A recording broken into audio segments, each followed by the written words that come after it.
시대를 읽고 변화를 만듭니다. 신천식의 이슈 토론.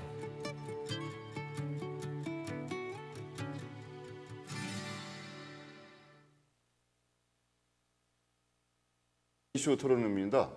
최근 들어 한국 정치에 대한 불신이 높아지고 있는 가운데 20대 국회가 개원했습니다.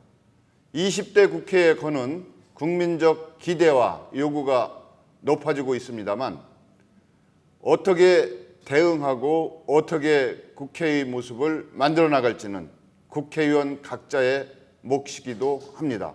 오늘 지역 출신 국회의원 모시고 20대 국회 어떻게 바뀔 것인가, 지역 현안에 대한 지역 국회의원의 소신과 입장은 어떤지에 대해서 이야기 들어보는 시간 마련했습니다. 오늘 나오신 분 소개하겠습니다. 먼저 소개 좀 한번 해주시죠. 네, 대전 서구를 지역구로 두고 있는 박범계 국회의원입니다. 오늘 디트뉴스 24 신천식의 이슈 토론에 출연하게 돼서 우리 시민 여러분들과 만나 뵙게 돼서 영광이라고 생각합니다. 안녕하세요. 박범계 의원께서는 지난 19대 국회에서도 신천식의 이슈 토론에 거의 단골 출연자로 나와주셨고 최다 출연자이실 거라고 생각이 되고요. 그만큼 또 지역 현안과 지역 주민에 대한 관심과 사랑이 높다는 반증이라고 저희는 생각을 합니다. 물론 DT에 대한 사랑도 있으시겠지만 1순위가 DT에 대한 사랑입니다. 예. 이제 국회 상임위가 이번에도 법사위이신가요?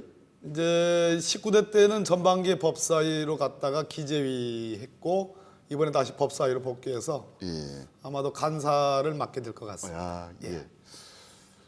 20대 국회에 대한 개인적인 소망 이렇게 제목을 정했습니다만 20대 국회에는 나는 국회의원으로서 이러이러한 일은 꼭 하고 싶다 있다면 한 두 가지만 말씀 좀 해주시죠. 첫째는 제가 법원의 판사 출신이고 또 법사위원으로서 우리 사회에 이제 많이 좋아지긴 했습니다만 그래도 아직 정의와 공평이라는 기준이 채워지지 못하고 있습니다. 민주주의 사회라는 것은 정말 중산층이 두터워야 되고 또 저기 낮은 곳에 계시는 힘없는 분들이 또 높이 계시는 분들에 대해서 또 잘 사는 분들에 대해서 뭔가 게임의 룰에서 승복하는 문화가 만들어져야지 민주주의 사회가 안정되거든요. 그러려면은 경쟁의 룰 그리고 결과를 배분하는 과정에서 민주적이어야 된다. 그렇지 않으면은 승복하지 않거든요. 그런 측면에서 정의와 공평에 합치하는 그러한 사회 곳곳에 어떤 제도적 틀을 만들고 싶다라는 그런 욕심을 갖고 있습니다. 두 번째는 우리 충청권으로 내려와서 이제 영충호 시대라는 얘기를 우리가 스스로 합니다. 인구에 있어서 호남을 이제 능가를 했는데요. 그러나 인구를 가지고 우리가 영충호 시대라고 얘기하는 것은 참 찌질하다 하는 느낌을 버릴 수가 없습니다. 실질적으로 우리 이 나라의 지방 분권이라든지 또 국민적 통합 또 우리 충청권의 여러 정치 지도자들이 많이 나오고 있습니다. 또 전 개인적으로 우리 안희정 지사님에 대한 높은 평가를 하고 있고요. 그런 측면에서 우리가 실질적으로 통일 대한민국을 주도해야 되고 국민 통합을 우리가 충청권이라는 아주 지리적으로 오히려 어떤 긍정적인 그런 요소가 있기 때문에 국민 통합을 주도하는 그래서 실질적인 영충호 시대에 부합하는 그런 충청인들의 어떤 능력과 실력을 겸비하는 그런 시대가 됐으면 좋겠다. 그런데 기여하고 싶다. 이런 말씀 좀 드리겠습니다. 19대 국회에 대한 어떤 소감을 여쭤보기 전에 이제 한국에서만 그런 것이 아니고 세계적으로도 정치와 정치인을 바라보는 시각이 상당히 회의적이고 부정적이기까지 해요. 어떻게 보면 인터넷 유머에 보면 정치인을 조롱하거나 희화하는 그런 그 유머도 얼마든지 저희가 찾아낼 수가 있는데 이제 그런 그 정치 불신이나 정치 혐오라고 하는 것이 왜 비롯됐는지 그걸 타개할 수 있는 어떤 방안이 있다면 어떤 대안이 있을까? 뭐 평소 생각이 있으시면 한번 말씀해 이제 주시죠. 신천식 박사님이 이제 이 프로그램에 나올 때마다 항상 염려하고 지적해 주시는 그런 주제인데요. 국민들의 정치 혐오, 불신을 넘어서 혐오에 이르는 정서가 일부 있다라고 인정을 합니다. 거기에 대해서는 정치를 하는 국회의원을 포함한 정치인들의 아마 책임이 클 겁니다.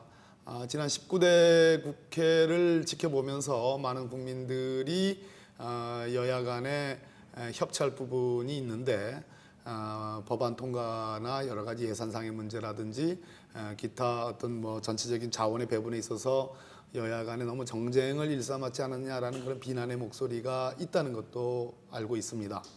20대 국회는 그렇기 때문에 협치를 여야 원내 지도부는 물론이고 당 지도부 또 여야 국회의원들이 이구동성으로 이제 협치를 얘기를 하고 있습니다.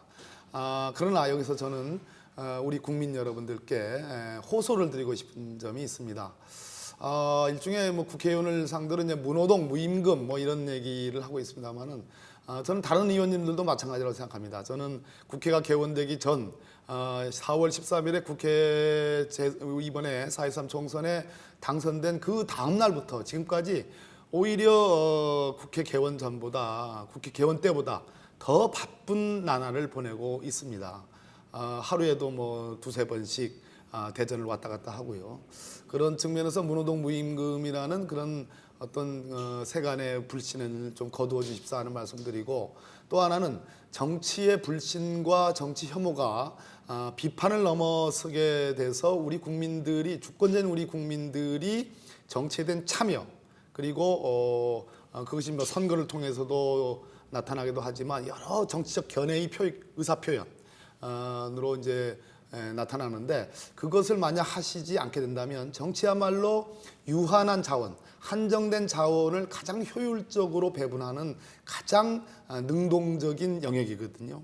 만약 그렇게 된다면 누가 좋아하겠습니까? 그것은 집권 세력, 그것은 여야를 막론하고 언제나 집권 세력이 있었고 집권 세력은 행정 권력으로 표현되고 행정 권력은 의회로부터 국회로부터 견제와 감시를 받아야 되는데 만약에 의회 권력이 국회가 국회의원이 국민 여러분들로부터 불신을 넘어서 혐오에 이르고 그래서 국민 여러분들이 늘 채찍질하고 어떤 정치적 견해를 표출하지 않고 그냥 방임 상태 내지는 어떤 투표의 권의 행사 또 정치적 참여권의 행사를 포기하게 된다면 결국은 국회가 무력화되고 그 국회가 무력화되는 것은 역시 집권 세력이 가장 좋아할 일이다. 그런 측면에서 뭐 따끔하게 나무라시되 또 한편으로는 적극적인 관심과 참여를 우리 국민 여러분들께 시민 여러분들께 부탁을 드리는 겁니다.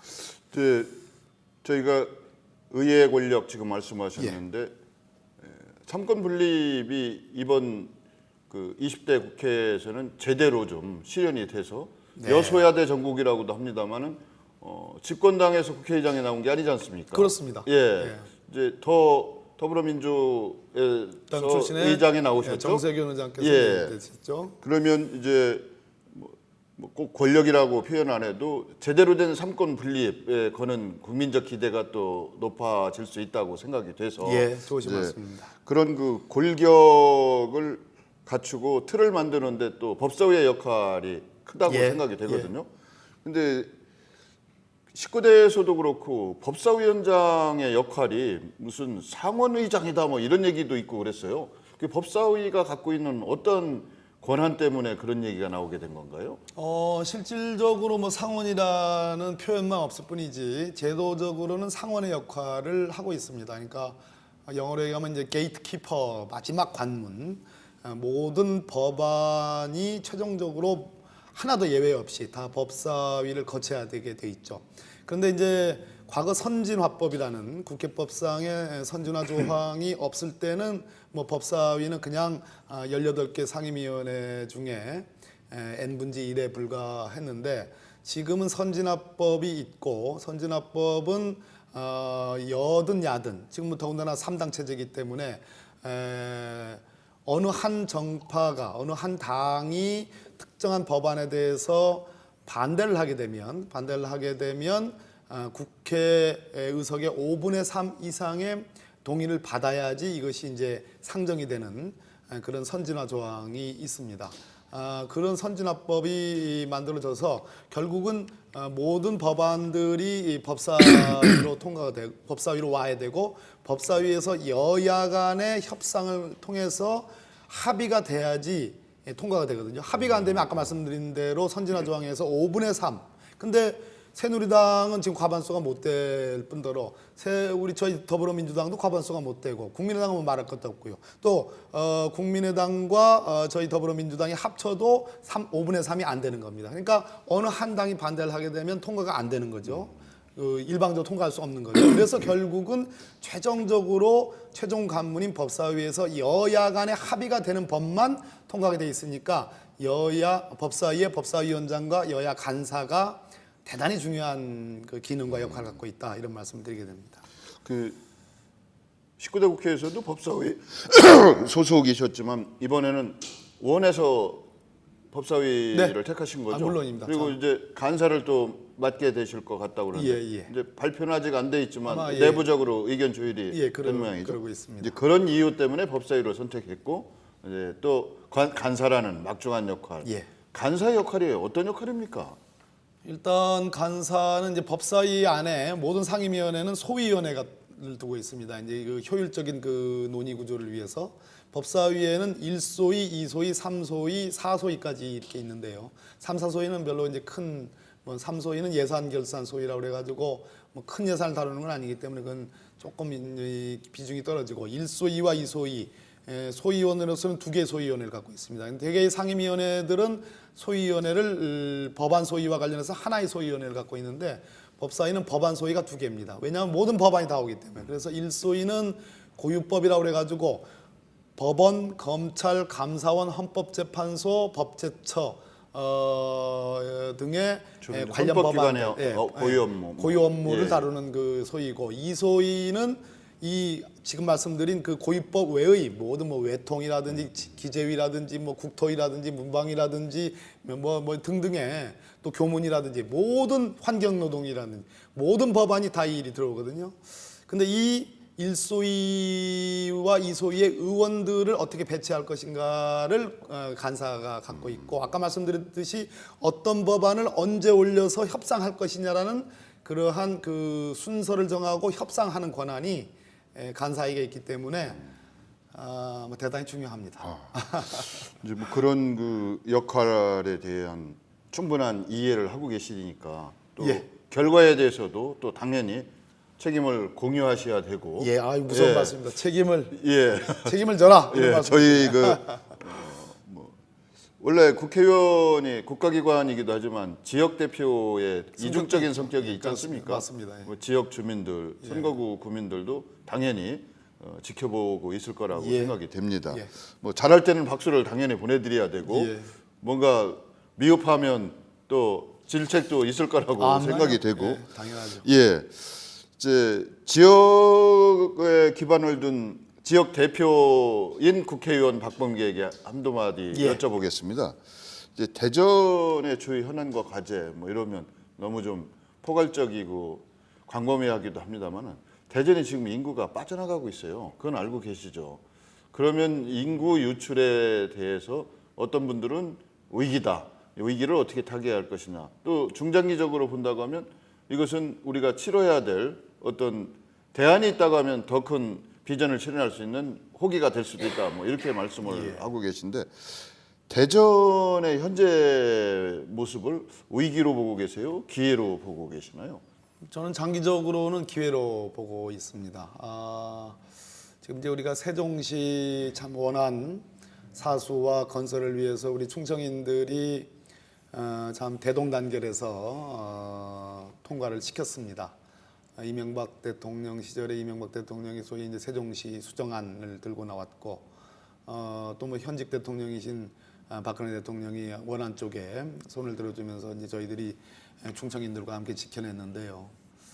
그 세종시로 이제 인구가 이렇게 유입이 되고 있는데 세종시 인구 유입의 상당 부분이 충청도에서 대전과 뭐 청주, 뭐 오송, 뭐 이런 청원 이런 쪽에서 이제 몰려들고 있다는 거 아니겠습니까? 근데 그런 측면에서 지금 신 박사님 걱정하시는 것처럼 위기적인 측면도 없잖아 있습니다. 그러나 저는 그건 단기적으로 그렇게 보고 있고요. 세종시는 지금 여기 이제 우리 디트뉴스의 상당한 그 자원이 여기 이제 세종에 와 계시는데 이렇게 보니까 이제 아파트와 제가 이 건물에서 이렇게 들어오면서 보니까 아직 입주되지 않은 공간이 너무 많고 아직 그 완성이 다 되지 않은 그런 부분도 있더라고요. 그만큼 세종시의 물적, 인적 기반이 아직은 완전하지 않지요. 세종시가 어떤 자족 도시로서의 기능을 제대로 발휘하기에는 앞으로 뭐 10년 뒤 뭐 더 이상 저는 걸릴 거라고 생각을 합니다. 그러나 세종시의 발전이 저는 결코 대전에게 불리하지 않다고 생각합니다. 세종시가 자족 도시로서 기능하는 데까지는 다소 어떤 블랙홀처럼 빨아들이는 그런 영향이 있겠지만 세종시가 궁극적으로 행정중심 복합도시로서의 기능을 제대로 하고 예를 들어서 오늘 뭐 남경필 경기도지사가 차제에 청와대 국회까지 다 세종시로 내려보내서 진짜 행정수도의 역할을 하게 하자라는 개헌 주장을 했습니다. 왜 이런 얘기를 했겠습니까? 물론 본인의 무슨 대권과 관련된 그런 욕심 때문에 얘기할 수도 있겠지만 상당히 이것은 어느 정도의 국가 균형 발전에 대한 이해가 조금만 있으면 세종시를 이런 상태, 현재 어정쩡한 엉거주춤한 상태로 남겨놓고서는 우리 그 전체적인 지금 서울과 세종시 사이의 어떤 그 인력의 배치상의 비효율, 낭비적 측면이 상당히 문제가 있거든요. 그런 측면에서 궁극적으로는 저는 세종시가 행정 중심 복합도시로서 그 이상의 기능을 갖고 잘 커나갈 것이다. 그러나 이 세종시가 그 외의 어떤 경제도시, 산업도시로서의 기능을 하기에는 그렇게 디자인되어 있지도 않고 불가능할 것이다. 그런 측면에서 오히려 배후도시인 150만의 거대 도시인 대전에게 산업도시, 특히 첨단 지식산업과 관련돼서 산업도시의 기능이 우리에게 찾아오게 될 것이다. 자연스럽게. 세종시에 우수한 행정인력이 오고 그것을 서포트하게 되는 어떤 배후의 산업도시로서의 기능이 대전에 올 수 있다. 그런 측면에서 대전과 세종을 가운데 사이에 두고 있는 차로 약 유성까지 들어가는데 제가 시간을 재보니까 한 25분 정도 걸리거든요.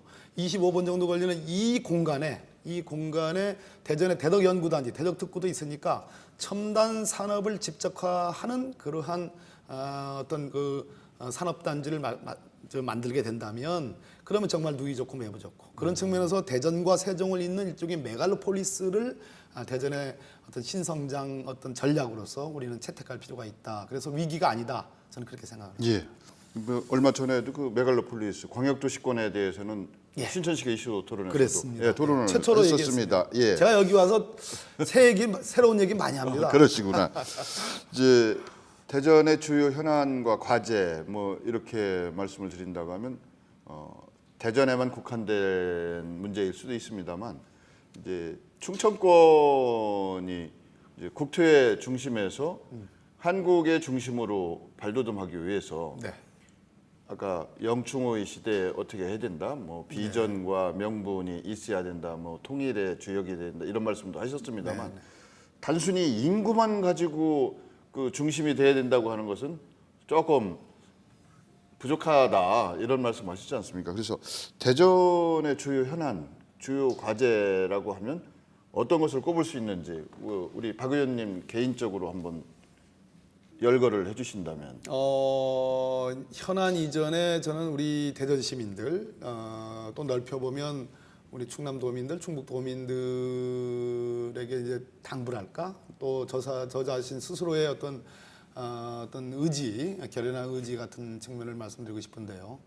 첫 번째는 우리가 제가 어제도 국회에 이제 부랴부랴 대전 일정을 마치고 대전에서 이제 토론회가 있었습니다. 그래서 토론회를 마치고 부랴부랴 국회에 한 7시에 도착했는데 거기서 제가 이제 원래 예정된 시각보다 1시간 늦었어요. 그랬더니 사회자가 충청도에서 오시느라고 저렇게 늦는다고. 그래서 제가 뭐라고 맞받았냐면 충청도 일을 열심히 하다 보니까 저는 충청도 일이 먼저입니다. 그래서 좀 늦었습니다. 이제 이렇게 맞받았는데 우리 충청인들이 이 세상에 이렇게 알려져 있듯이 느리다, 소극적이다, 의사 표현에 있어서 모호하다. 뭐 이러한 어떤 세간의 이 어떤 인식을 우리는 차제에 불식시킬 필요가 있다. 조금 더 능동적이고 적극적일 필요가 있다. 그렇다고 그래서 막 어글리 코리안이라는 그 나쁜 어떤 지적을 받듯이 우리가 막 욕심을 드러내 가지고 영남과 호남의 솔직한 얘기로 지금 어떤 지역 이기주의에 의해서 많이 이렇게 갈등하고 뭐 그런 것을 많이 봐왔지 않습니까? 그렇게 가자는 것이 아니라 영남과 호남이 국민통합이라는 관점에서 함께하지 못하고 있을 때 우리가 능동적 적극적 어떤 시민의식을 충청인들이 갖고서 영호남을 맺게 해주는 가교로서의 역할이 우리에게는 있다. 그러려면 우리 충청인들이 좀 변화된 모습을 갖춰야 된다라는 말씀을 좀 드리고요. 두 번째는 영충호 시대에 걸맞는 내용, 걸맞는 어떤 철학. 아까 인식의 태도, 인식의 변화가 필요하다고 말씀드렸는데 그러한 어떤 철학과 내용이 뭐냐 그랬을 때 대전을 중심으로 하는 아까 제가 조금 전에 그 전에 했던 질문의 답과 마찬가지인데요. 국가를 이끌어 나가는 신성장 어떤 산업 그것은 저는 지식 첨단 산업이라고 보는 겁니다. 첨단 지식 산업.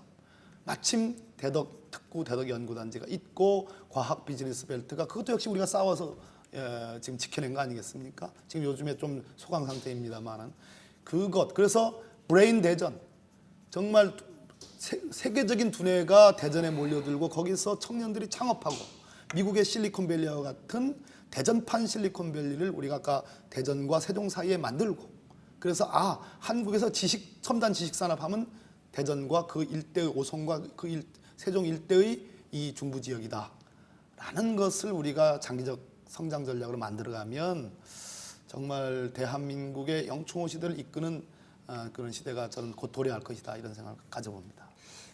그 부분에 있어서는 제도적으로, 형식적으로, 법률적인 어떤 지원이 반드시 따라야 될 것 같습니다. 물론입니다. 뭐 그 외에도 이제 대전 같은 경우만 특별한 경우는 아닙니다만 도시 공동화 문제, 도시 재생 문제, 또 서구 지역과 동부 지역과의 그 격차, 뭐 그 존재하고 있는 건 사실이거든요. 중요한 말씀. 그래서 외부적인 통합의 어떤 선봉장이나 중심 역할도 중요하지만 내부적으로 주민들을 하나로 통합할 수 있는 공동체 의식을 갖게 할 수 있는 그런 방안에도 뭐 더 많은 관심과 또 노력이 따라야 되지 않을까. 뭐 이런 한 가지만 생각을 그 해봅니다. 부분에서 정말 한 가지 말씀드리면 제가 지금 이제 오늘 이렇게 대전의 성장 전략을 얘기하면서 유성과 세종 사이 이렇게 되다 보면 저는 뭐 지역구가 서구입니다. 서구는 주거 밀집 지역이죠. 뭐 산업단지가 있는 것도 아니고요. 그러나 저는 대전 전체를 보기 때문에 이런 말씀을 드리는 겁니다. 이렇게 해가지고 여기가 성장 거점 전략 지역으로서 성장을 한다고 했을 때 그러면 동구, 중구, 대덕구는 어떻게 되느냐라는 소외가 있을 겁니다. 그랬을 때에 일단 이 성장 거점 전략 지역에 대한 후방 연관 산업을 동중구, 뭐 대덕구에 연구할 필요가 있고 두 번째는 여기서 벌어들인 예산의 상당 부분을 그 소외된 동구, 중구, 대덕구에 우선적으로 배정하는 실제로 예산 배정을 보면 그런 측면이 많습니다. 낙후되어 있기 때문에 그렇게 어떤 일종의 페이버를 주는 이점을 주는 어떤 더불어 동반 성장 전략을 채워 나가면 저는 뭐 낙후 지역에 대한 그 열패감은 극복할 수 있다 이렇게 생각합니다. 예, 알겠습니다. 이제 재선 의원으로서 이제 정치인이라고 이제 누구라도 다 얘기를 하게 될 텐데요. 이제 지난번에 지나간 얘기입니다만 가족 중에 한 분이 우리 남편 정치하는 것은 나 그렇게 안 제 좋다 뭐 아내가. 이런 얘기를 하셨는데 지금은 이제 완전히 아군으로 돌아서셨죠? 벌써 옛날에? 초선 당선될 때 그 이전만 해도 제 아내 저 주미영 여사 이제 처음에는 적극적 반대, 저항. 그러다가 이제 초선 될 때는 그냥 소극적 지지. 근데 이번 재선 될 때 보니까 저보다 더 열심히 정말 아이고 뭐 아내 자랑하면 이거 팔불출하는데 그 경로당은 주로 제 아내가 담당을 많이 했는데 경로당 선거운동은 근데 제 아내가 이렇게 무릎을 꿇고서 그러니까 명함을 드릴 때도 이 어르신들이 이렇게 쭉 소파 이렇게 앉아 있을 거 아니겠습니까? 그러면 이제 바닥에 그냥 이렇게 허리를 숙여서 이렇게 드리는 게 아니고 무릎을 꿇고 무릎으로 기면서 명함을 이렇게 드렸다는 얘기를 제가 보고를 참모들한테 이제 수행하는 참모한테 듣고서 아내가 이제 드디어 박범계를 인정을 해주는구나. 적극 지지로 돌아섰습니다. 이제 연애 결혼하신 걸로 얘기를 연애 반 들었어요? 총매 반 아, 비슷해. 그러셨어요. 같은 연세대학교 이제 동문. 예, 글쎄, 예, 대학 8호 학번 동문으로서. 거기는 86 학번. 아, 예. 학교를 좀 늦게 들어가셨죠? 예, 제가 예. 뭐 아시잖아요. 파란만장한 예. 고등학교 잘리고 검정고시 보고. 그래서 이제 인생의 반려자에서 또 정치 생활에 적극적인 지지자 내지는 동지로서 이제 또 같은 길을 가게 되시는군요. 제 아내 휴대폰에 이제 제 이름을 어떻게 입력을 시켜놨냐면 뭐 남편 그 서방님 이게 아니고 동지로 이렇게. 아, 그렇습니다. 예, 그래서 예. 야 이제 내가 인정받았다. 뭐 처음 오늘 드리는 말씀. 예, 알겠습니다. 이제 어떻게 보면 개인적인 문제하고 같이 연관될 수도 있는데 복지라든지 소외계층에 대한 관심이 많으셔요. 예. 법사위에서 뭐 간사를 하신다고 해도 그런 분야에 관한 물론 지역에 대한 관심도 당연히 있으시겠지만 그래서 그런 그 이유는 뭐 아시는 분들도 있고 뭐 개인적인 어떤 그 아픔도 있으실 것 같고 또 그런 부분과 또 앞으로 소외계층 공동체 구성원들 중에서 조금 처지는 부분 그런 분들에 대한 어떤 관심과 또 어떤 사랑이 어떻게 앞으로 구현될 것인지 뭐 그런 말씀도 같이 한번 좀 해주신다면. 우리가 이제 지난 19대 때와 대통령 선거를 겪으면서 이제 저희 민주당 더민주가 얘기하는 보편적 복지와 새누리당이 얘기하는 이제 차별적 선별적 복지의 대논쟁을 겪었습니다. 근데 박근혜 대통령이 당선됐고 박근혜 대통령이 그 당시 대통령 선거의 공약만 봐도 상당히 이제 저희 더민주가 얘기하는 보편적 복지에 많이 다가왔죠. 물론 이제 공약 이행과 관련해서 이제 비판의 소지가 있습니다. 대표적인 게 이제 영유아 보육 문제에 관해서는 많이 후퇴를 했습니다. 그래서 이제 박근혜 대통령이 말씀하신 것 중에 생애 주기별 맞춤형 복지를 얘기하고 있죠. 저는 뭐 더민주의 어떤 보편적 복지, 지금 보편적 복지 개념을 조금 수정해 가고 있습니다. 저희 더민주도 약간은 이제 우클릭을 해서 이제 중도화되고 있는 건데요. 그랬을 때 지금 말씀하신 것처럼 뭐 저희 어머니 아버님이 두 분 다 장애인이셨고 뭐 아버님은 오래전에 한 40년 전에 행방불명돼서 이제 저희들은 돌아가신 걸로 간주해서 제사를 지내고 있고 어머니 홀로 이제 저희 오남매를 다 키우셨고 장수를 못 하셔가지고 일흔이 되시기 전에 제가 2004년에 경선 떨어지시는 충격 때문이신지 어떤지 모르지만 갑자기 이제 발병을 하셔가지고 이제 돌아가셨는데 제가 누구보다도 복지의 혜택을 받아야 될 우리 사회의 소외계층, 취약계층에 대한 어떤 그 사랑, 그분들에 대한 지원의 필요성을 누구보다도 절감하는 사람입니다. 그런 측면에서 기조는 보편적 복지의 기조를 유지하되 어려운 분들에 대해서는 보편적 복지보다 훨씬 더 많은 강화된 어떤 복지 지원이 강구돼야 된다 하는 그런 철학을 갖고 있습니다. 예. 이제 국회의원이 갖고 있는 지역 대표성 또 국가기관으로서의 이중적인 지위에 대해서 말씀을 드렸었는데 대전시 시당 위원장이신가요, 현재? 예. 예. 이제 대전광역시 의회 의장 선출이 네네. 바로 임박해 있더라고요. 네, 야, 그래서 드디어 또 특종을 따시려고. 아니요, 그런 건 아닙니다. 근데 그 안에 보면 그 거명되시는 분들이 후보자들이 다 그 우리 위원장님이 시당 위원장 산하에 같은 당 소속 의원들이시더라고요. 예, 그래서 더민주 어떤 분이 이제 후반기, 하반기 시의회 의장을 하는 것이 적절하다 뭐 이런 생각이 있으시면 말씀 좀 한번 해주시죠. 김대중 대통령 국민의 정부 당시에 이제 소위 이제 DJ께서 단식을 통해서 이제 이뤄낸 게 소위 지방자치입니다. 그래서 전국적으로 이제 광역 또 기초 또 광역 기초 의원 이제 선거가 치러지고 지금 7대인가요? 뭐 이렇게 돼 있는데 뭐 대전시 의회는 지금 뭐 압도적으로 저희 더민주 시의원들이 구성을 하고 있습니다.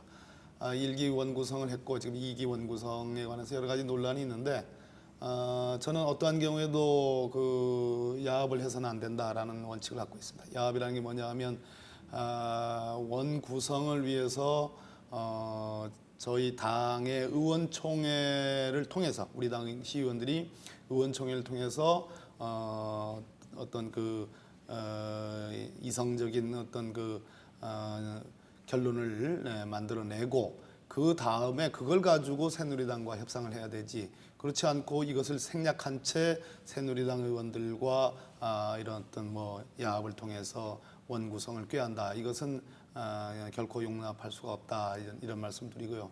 두 번째는 그러나 기본적으로 제가 시당위원장이라고 그래서 당과 지방자치의 본질을 린 어떤 시의회가 이렇게 무슨 간섭과 어떤 그런 관계가 돼서는 안 된다는 철학을 갖고 있습니다. 시당위원장이 뭐 시의회 의원 구성과 관련해서 이래라 저래라 할 수는 없는 거예요. 아까 대원칙은 제가 말씀드렸고 우리 시의원들이 합의해서 좋은 의장 후보, 좋은 상임위원장 후보를 만들어내고 최종적으로 새누리당과의 어떤 절충과 협의를 통해서 어떻게 배분할 것인지에 대한 어떤 이성적인 결론을 이뤘으면 좋겠다 하는 말씀드리고 아마 궁금하신 것이 그 이제 합의서라는 게 있지 않습니까? 글쎄요, 그 얘기가 나오더라고요. 원구성 때 합의서가 있었고 제가 실체를 봤습니다.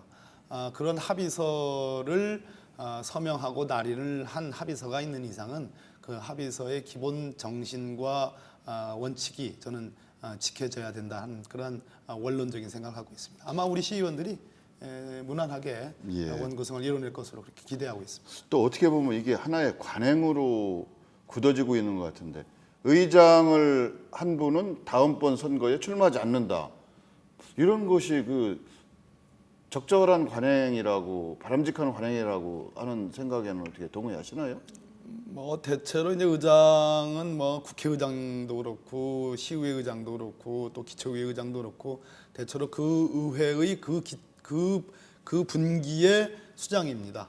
그런 측면에서 정점이죠. 그래서 산이라는 것이 정점을 향해서 오르고 정점에 오르면 다시 내려가는 것이 전 자연의 법칙이라고 생각을 합니다.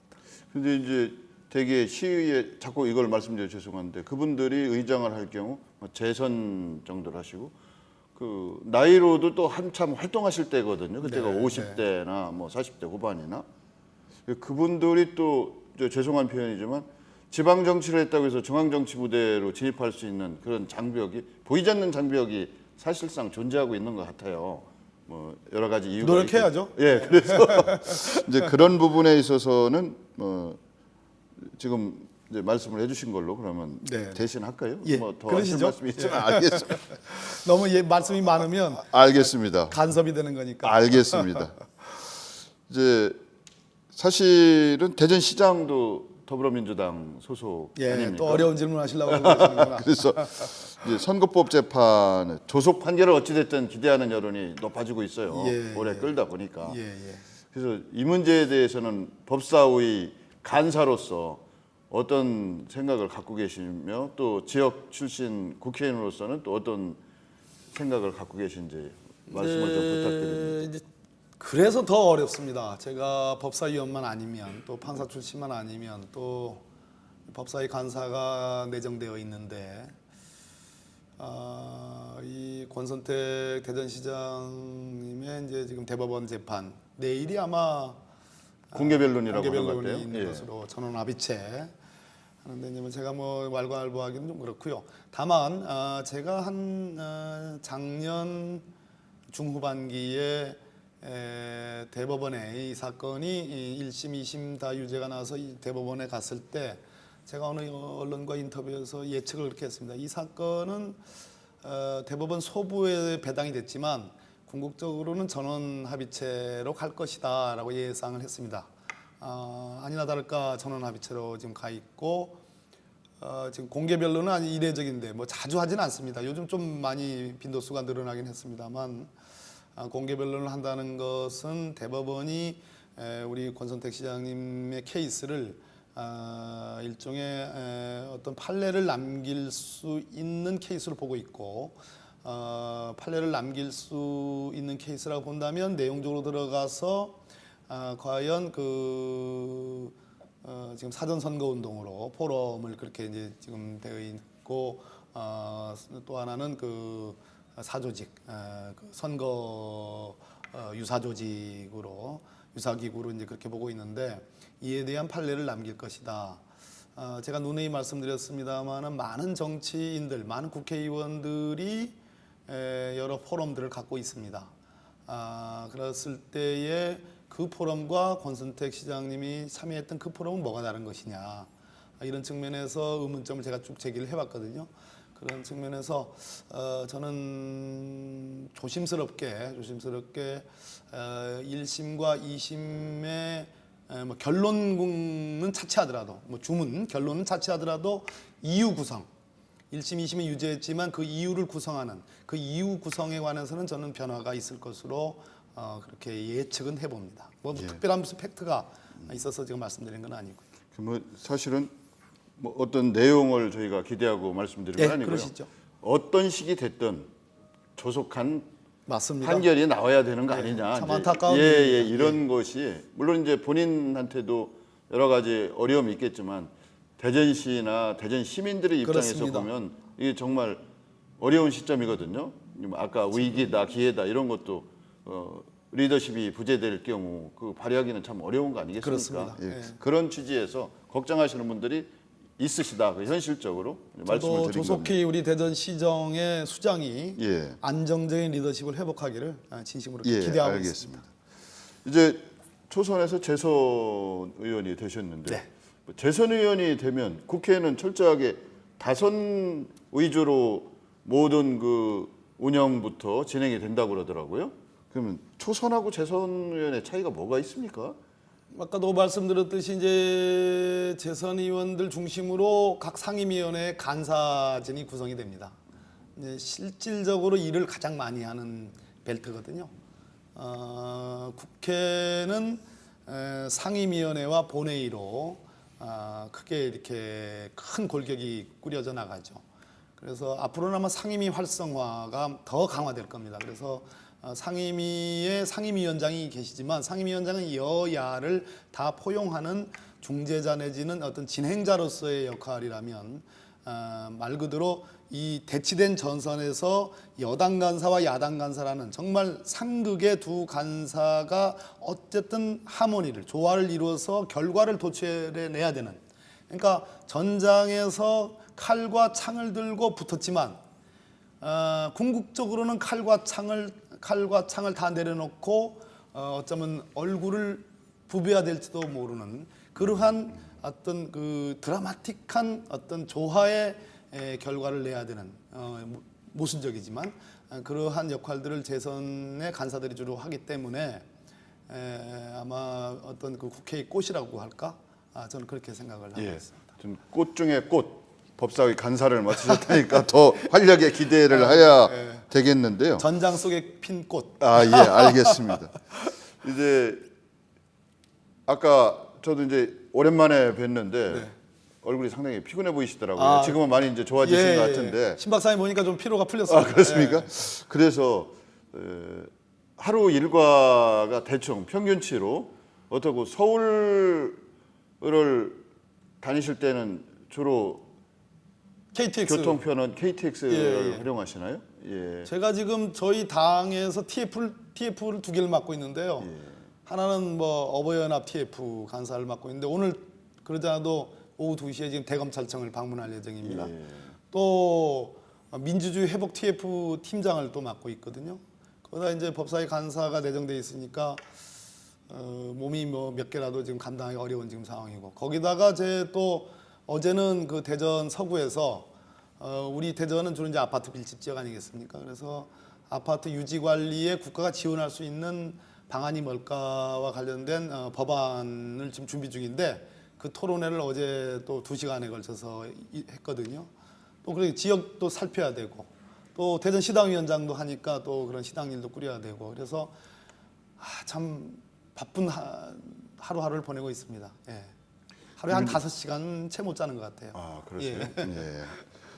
이제 기차를 타고 이제 KTX를 타고 보면 이제 지역 출신 의원도 있고 타 지역 출신 의원들도 기차를 많이 타시더라고요. 근데 대개는 기차 안에서도 전화를 한다든지 뭐 제대로 쉬는 시간은 아닌 것 같아요. 그래서 이제 그럴 때도 건강이 또 중요하니까 잘 좀 챙기셔야 예. 지역을 위해서 또 국가를 위해서 더 많은 일을 하실 고맙습니다. 거라고 생각이 됩니다.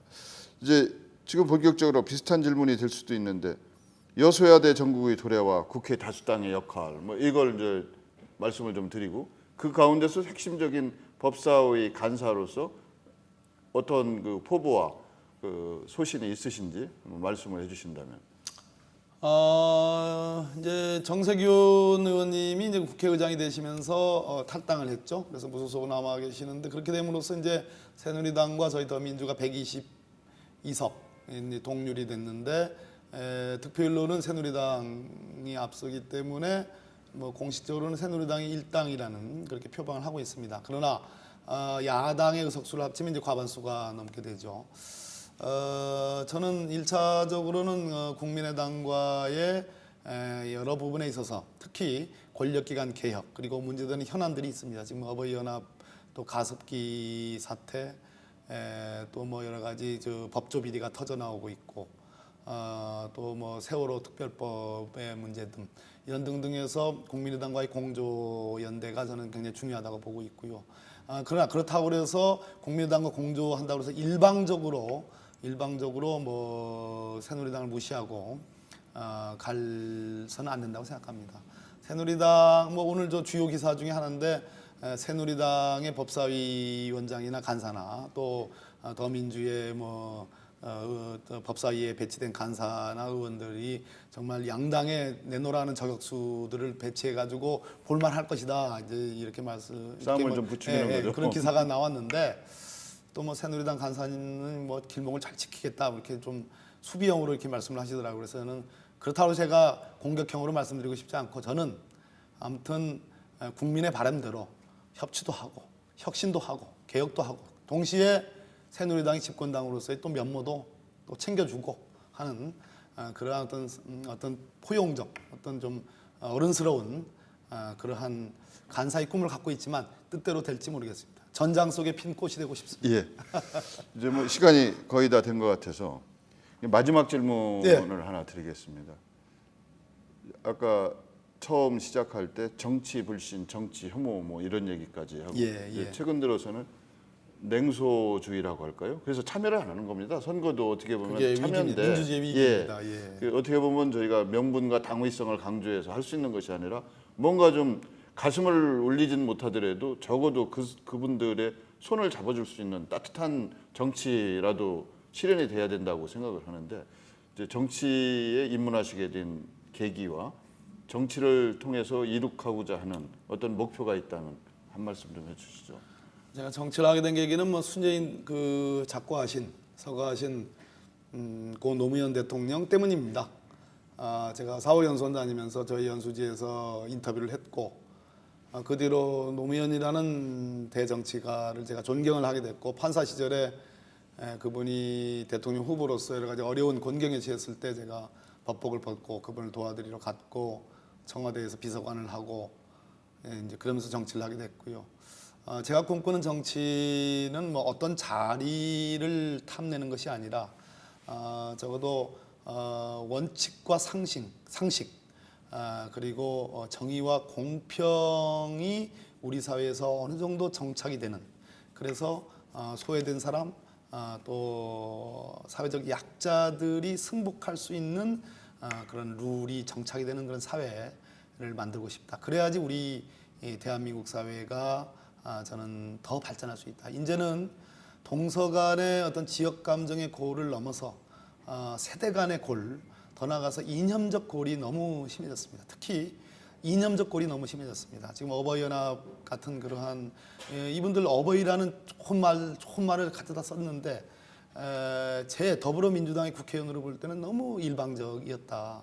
그런 측면에서 우리가 극좌도 극우도 아닌 정말 중도를 중심으로 해서 다소간의 우와 다소간의 좌, 진보와 보수가 정말 한 발씩 양보해서 번영된 대한민국, 또 통일 대한민국을 만들어가는데 정말 머리를 맞대야 된다 하는 그러한 간절한 바람이 있고요. 그러려면 누구나 승복할 수 있는 게임의 룰, 그것을 만들어내고 거기에 룰에 적합하냐 아니냐 과정과 결과가 그걸로 시험을 해보면 되는 거거든요. 그런 측면에서 20대 국회 법사위원으로서 또 뭐 내정 간사로서 내정이 있다 하니 뭐 발표는 하지 않았습니다만은 그러한 역할을 꼭 해보고 싶습니다. 예, 또 뭐 다음 일정이 급하시다고 해서 뭐 또 시간도 다 됐고 이제 지역구인 대전광역시 서구울 주민들 또 대전 시민, 충청 지역 주민 또 나아가서는 이 프로그램을 보고 계신 국민들에게도 이제 박범계 의원께서 마지막 인사 한번 부탁드리겠습니다. 네. 우리 디트뉴스 애청자, 시청자 또 독자 여러분 안녕하십니까? 그리고 대전 서구 저를 이선 의원으로 만들어 주신 존경하는 정말 사랑하는 우리 서구 주민 여러분, 대전 시민 여러분, 우리 충청인 여러분, 제가 오늘 뭐 이러저러한 말씀을 많이 드렸습니다. 바야흐로 영충호 시대입니다. 저를 재선 의원으로 만들어 주신 그 기대, 제 슬로건처럼 맡기면 해내는 진심 어린 그런 국회의원이 되고자 합니다. 최선을 다해서 국가의 발전 그리고 우리 지역의 균형 발전을 이루는데 최선의 노력을 다하겠다, 이런 약속의 말씀을 드리겠습니다. 한번 봐주십시오. 열심히 하겠습니다. 잘 보셨습니까? 잘 들으셨죠? 한 사람의 노력이 큰 세상을 만들 수도 있다는 그런 가르침을 따르고 기대하면서 신천식의 이슈 토론 오늘 마치겠습니다. 고맙습니다.